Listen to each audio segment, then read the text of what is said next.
Today I'm going to show you how I painted this in one sitting using paintbrushes, palette knives and oil paints. So here's the reference photo for today. I'll just leave it up whilst I finish mixing up the colours. Photo taken from a rooftop here in Athens. I believe it's a sunset, so we're going to call it a sunset.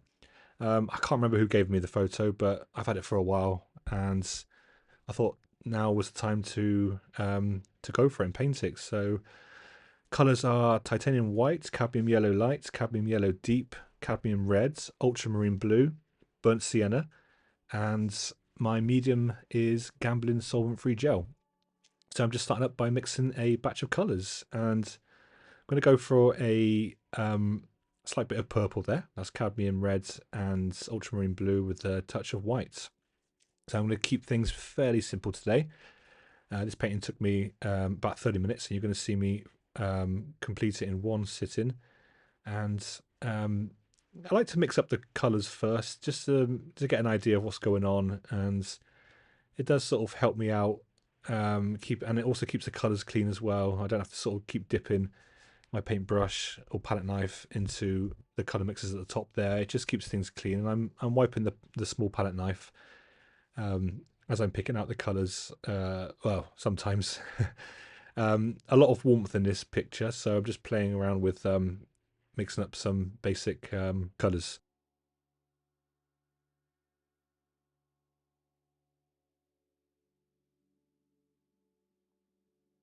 The size today of the panel is 5 inches by 5 inches, so it's pretty small, and it's an MDF wood panel, and I've used Michael Hardin's non-absorbent acrylic primer to prime the surface. The stuff's amazing. I'll leave a link in the description below in the supplies link, and check that out from Jackson's Fine Art, Michael Hardin's non-absorbent acrylic primer. And yeah, I'm using my baby palette knife here, and I'm just yeah, just starting to mix up the colours really. Had a lot of fun with this. I won't be painting the reference photo to be exact. I'm gonna have a little play around. But as I said, it took me about um, 30 minutes, and being pretty generous with the paint mixes here, and I'm going to be adjusting these mixes accordingly as well. You also see me use the palette knife a bit later on too. But yeah, I had fun painting this. It could always be quite scary sometimes painting on such a small surface, but yeah, it took about half an hour or so. So this is going to be my brightest mix. I noticed that there was a bit of blue in the brightest part, which is going to be in the middle.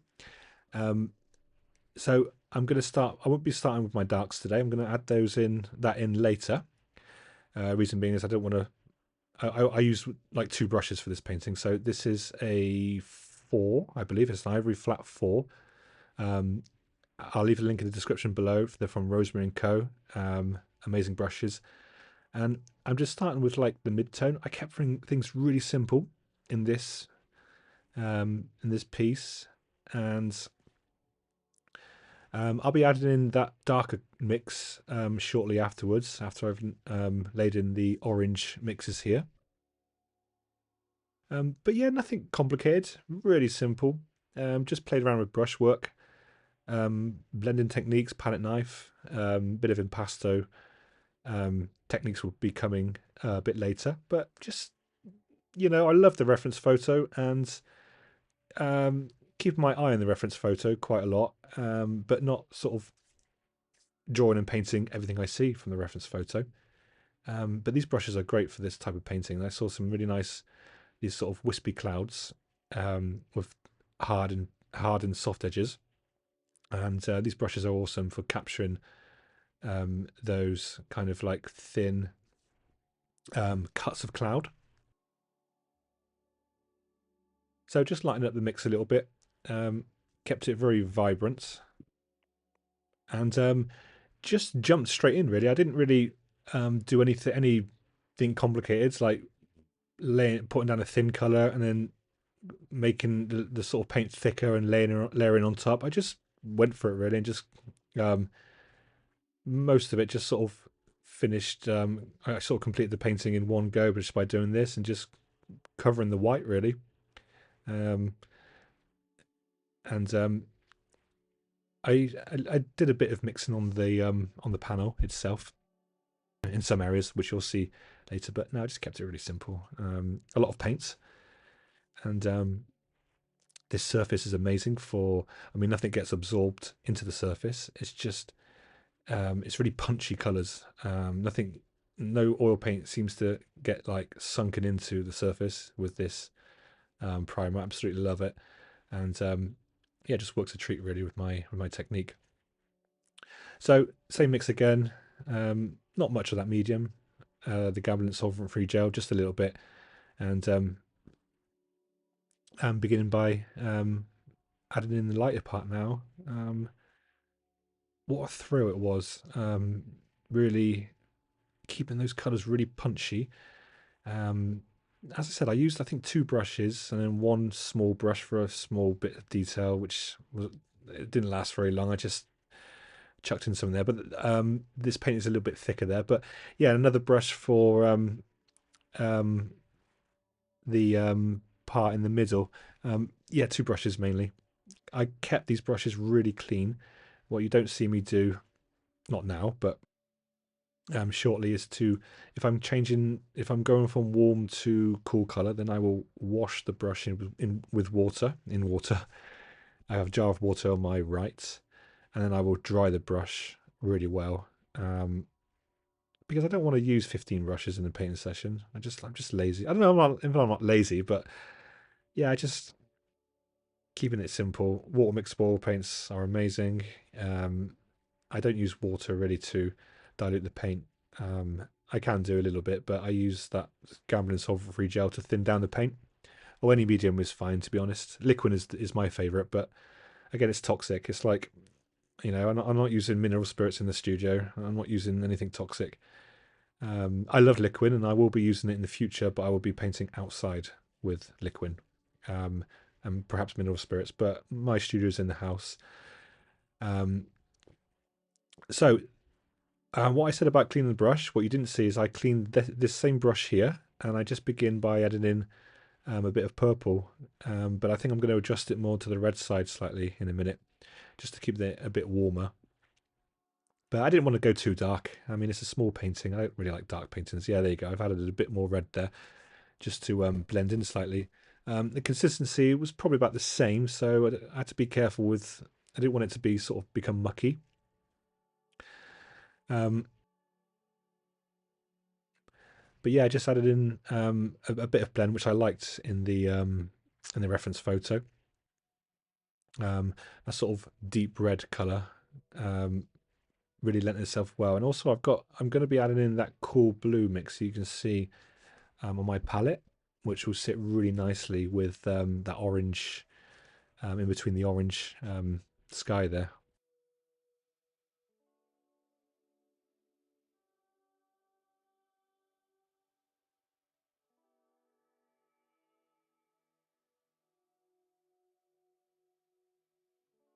So again, just put a bit more red into that paint there. I just thickened it up slightly, and I'm not kind of mushing it in too much. I'm just kind of getting a feel really, and keeping things really loose. Yeah, the paintbrush, yeah, size 4. I think I'll be using a size 2 in a minute, but yeah, pretty small paintbrushes. It's a pretty small piece. I do like to use large paintbrushes, but um, it was quite a bit of like it needed a lot of like adjustments and things within the sky. I mean, you're going to see me, as I said, add in that kind of blue color. Now here, really thick paint. I jumped into the lightest part now. So as you can see, I'm working from the top and coming down. So what's furthest away and coming down to the scene. And I wanted, this is a number 6 ivory flat. And I'm just adjusting it slightly now because I want this to be probably the brightest part of the sky. That's what I saw in the reference and I loved it. And I think it's shown a little bit lighter, but I wanted to keep it a bit more sort of creamy color. So I'm really kind of laying that on quite thick, and this part is almost finished. I think I laid in another layer shortly, but I got my smaller brush there, which I mentioned earlier. That's just a pointer round number one, I think it is, just to add in between the orange. I don't really want to touch the orange too much. I'm going to play with soft and hard edges blending later on. So I cleaned that brush, which you didn't see. I think I cleaned that brush because now I should have cleaned that brush because now we're jumping into cool territory. And just using it to fill in between that orange.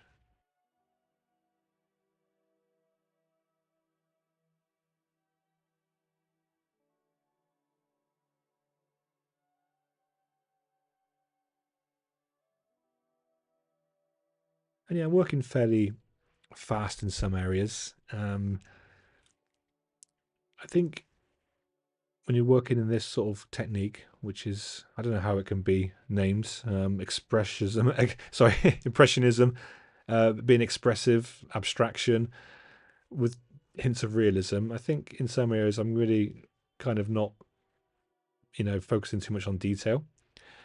And some areas I'm just sort of, being very expressive in my marks. But yeah, I like to slow down and speed up. It depends. What, like for example, here now it's a lot of paint there, and I want this to be kind of finished this part already. So nice blends here because it gets a bit more yellowy towards the bottom. So just add a bit more yellow and adjusting slightly. That what I'm dipping in my brush now is cadmium yellow deep, but it looks like orange, but it's not orange. Just my picture is a bit weird. But yeah, I really want a nice blend now of orange, and it will get a little bit more orangey towards the bottom. And again, you can just see how I can leave brush strokes, blend brush strokes. Absolutely love that combination. And it's kind of up to you how you want to do that. I mean, the reference photos there, and I can just having that amazing, that balance of, a lot of paint. Don't be shy with the paints that you're using, and just having brush strokes showing, some not. It's just an amazing. You get such an amazing like effect. It just really makes for an interesting piece, and I'll say that forever. I know I say that in a lot of my tutorials, but yeah, having that balance um, of that, and these brushes really do lend itself really well for this sort of technique. So here I'm going to mix up. I think they were distant mountains, um, but they were like the same color as the clouds. It was quite an interesting piece. So I went a bit too dark there, so I'm going to add a little bit more white, but kept it almost on the red side for now, so it's still quite warm. And here's the sort of part where it took a little bit more time because I wanted to focus on these shapes and get the value correct. Value is how light or dark your subject is. And I noticed in the reference photo that it was slightly darker in the foreground. Well, I'd say the midground, and then it kind of went lighter in the background. So that's what I'm doing there. I'm going to add a bit more white there. But yeah, they were pretty straight as well, pretty sharp edges. So I'm going to keep it quite sharp for now. And you can see that the orange part is very thick, so I couldn't really do much with regards to blending. I mean, I could, but I wanted to really show that orange part off. Doesn't really make sense, but okay, I just wanted a sharp edge in the distance there. So, um, yeah, I mean, just because it's in the background doesn't have to be always totally blurred out. Um, Edges work well with foregrounds and in backgrounds. So a lot of paint there, and just beginning by filling in that area.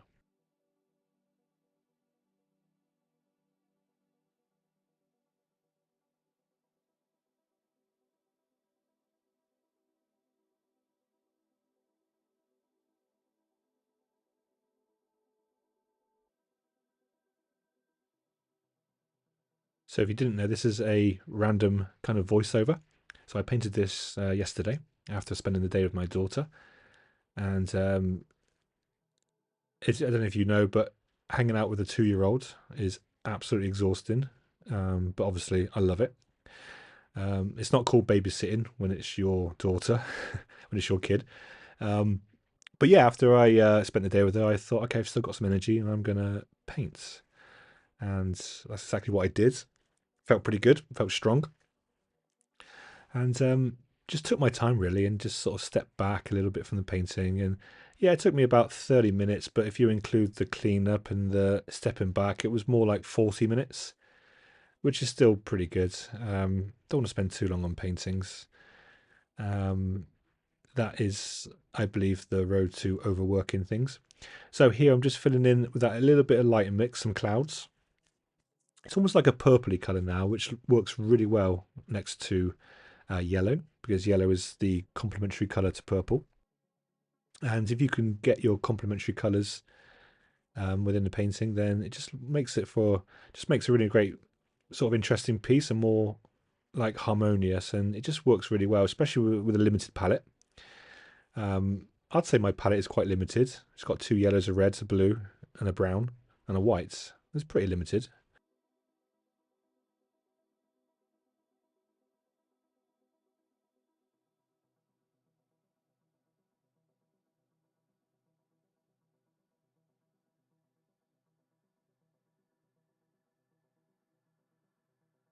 But yeah, there were more clouds here in the reference photo, but I decided to leave them out. Just wanted to indicate just a couple um, of clouds, and I'm going to jump back in a bit later with just by adding in some sort of clouds that are breaking off from the main parts.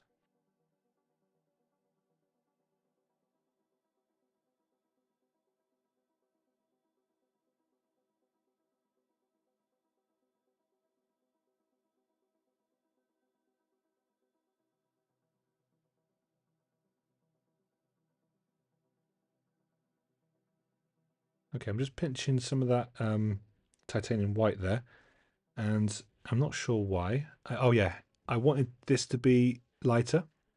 So what better way to use thick paint is with the palette knife. That's my medium-sized palette knife, and just making a mark really. But I wanted that to be a bit lighter, and that sits really nicely on top. And I can also blend with the palette knife and also leave kind of thick areas of paint.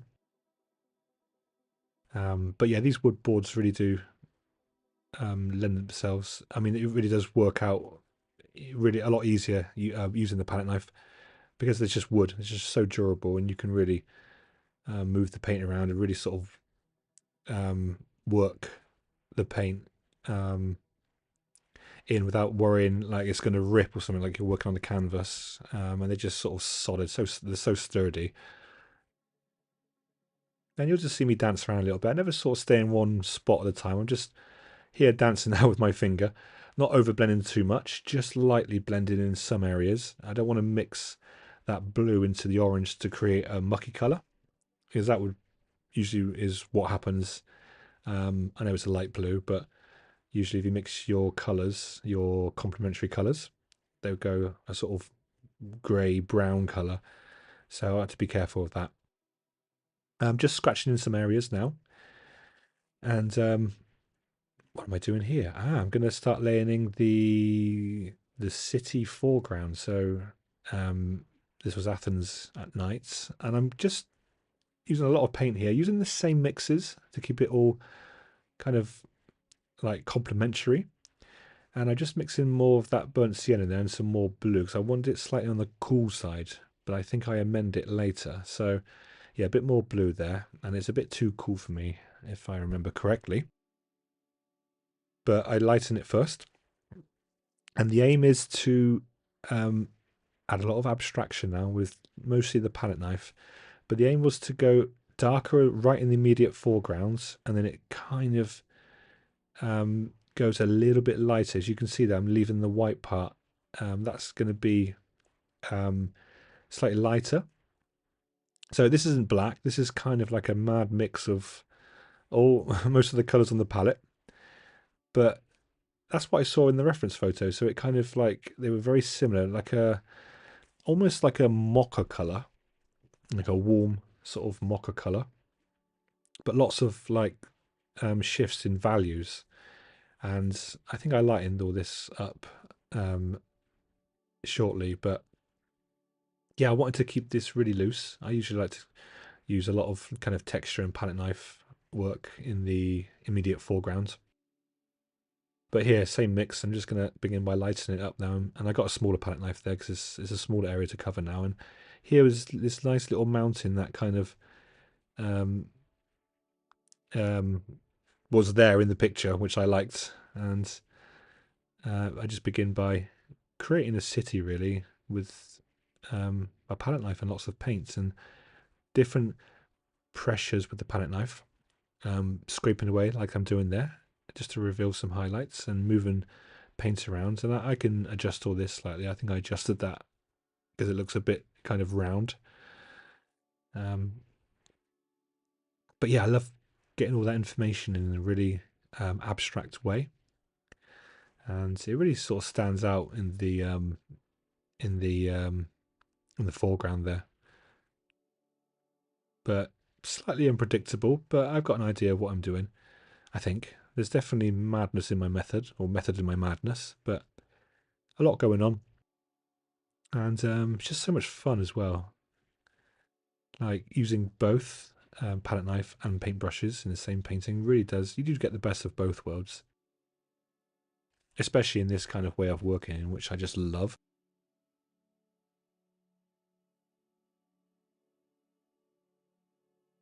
So finger is clean, obviously, and I clean my finger afterwards.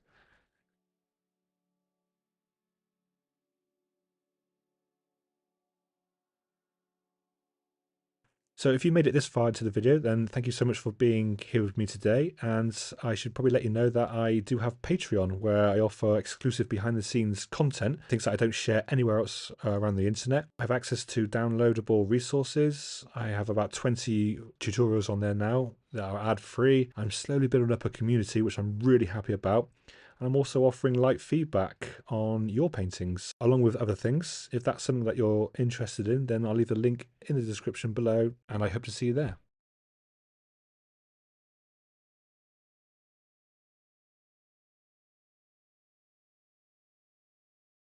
Bit of fine adjustment there. Got my old mini blending brush and just sort of pushing a little bit of that paint around without over blending everything. So I've got my cool mix here, and I wanted to go a bit cooler in the midground, I'd say, or distant backgrounds where the city is.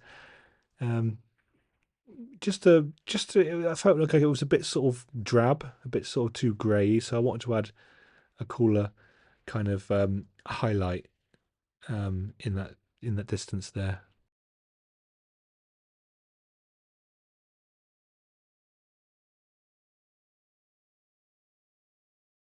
And again, I can just scrape away paint and push paint around. A lot of paint there.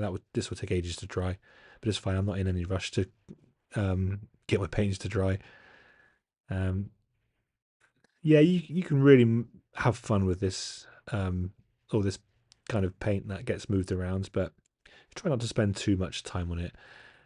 So here I'm going to create. I've got my size 2 brush. I'm just going to create a building that was sticking out, which I kind of liked in the distance there.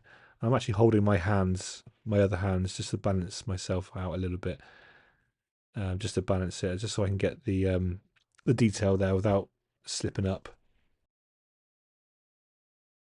and just enhance it slightly or darken it slightly with the small palette knife there. And you can push and move things up and down, and you can create little bits of or little buildings that are kind of sticking out in the distance there with the palette knife. It's such a great tool. I couldn't be without my palette knives. My palette knives. I mean, I use a couple, but um, they're everything to me. Okay, so edge of the palette knife, and just going to begin by cutting in and creating an orange beam of light. That's what I saw in the reference photo, which I kind of liked.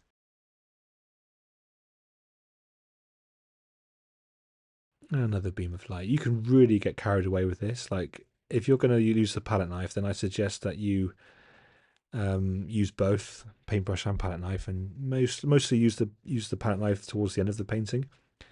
I'm just going to soften out some areas here in the sky, but yeah, you can really give yourself, yeah, spend an hour.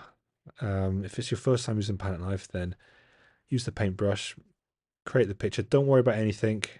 Um, don't worry about getting anything right. Just practice, and then spend like 20 minutes with the palette knife, just seeing how far you can go.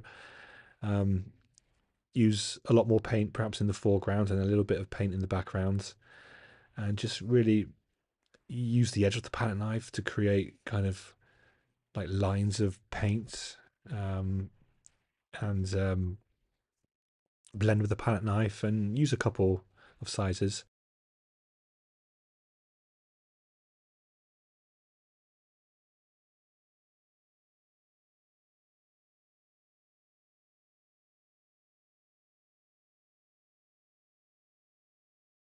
So here I've got my number 2 brush, which I'm just kind of identifying some clouds that are kind of broken off, without going overboard. But that's cutting through the paint quite nicely. It's fairly thick paint, and I can just soften it a little bit and just knock it back and blend it slightly.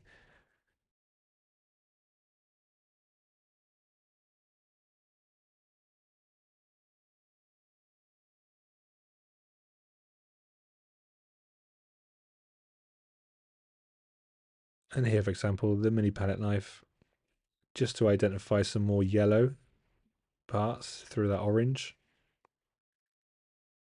Um, but yeah, I mean, so much fun. You can blend things back with your finger. I mean, it's just such a thrill. Like, okay, I'm going to lighten it up slightly, and you'll see me scratching in with the palette knife shortly, just to indicate some drama, make it more sort of dramatic, and cut through the paint, scratch through the paint. You'll see me do it shortly.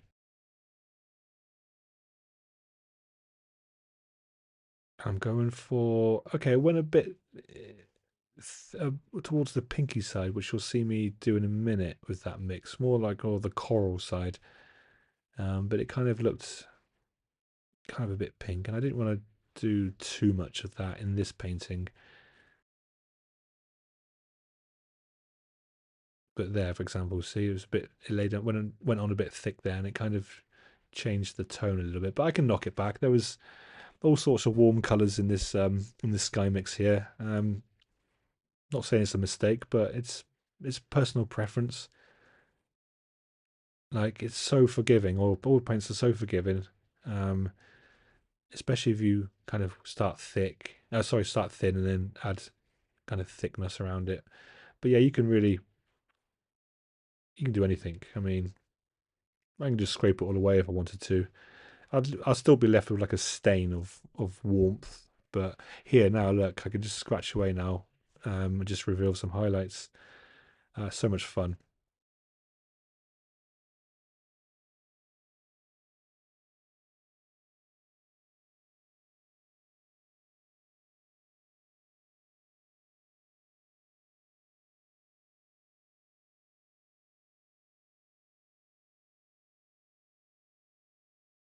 So I just want to say a huge thank you, so much for being here with me today. I really appreciate your support. I really enjoyed your company here. If you're not already subscribed to the channel, then please do so. Hit the little notification bell to be notified for when I upload my next video. Perhaps even like or share or even comment the video on the video. Does go a long way. It does help me reach more people with the algorithm. So thank you so much, and I will see you in next video. Happy painting.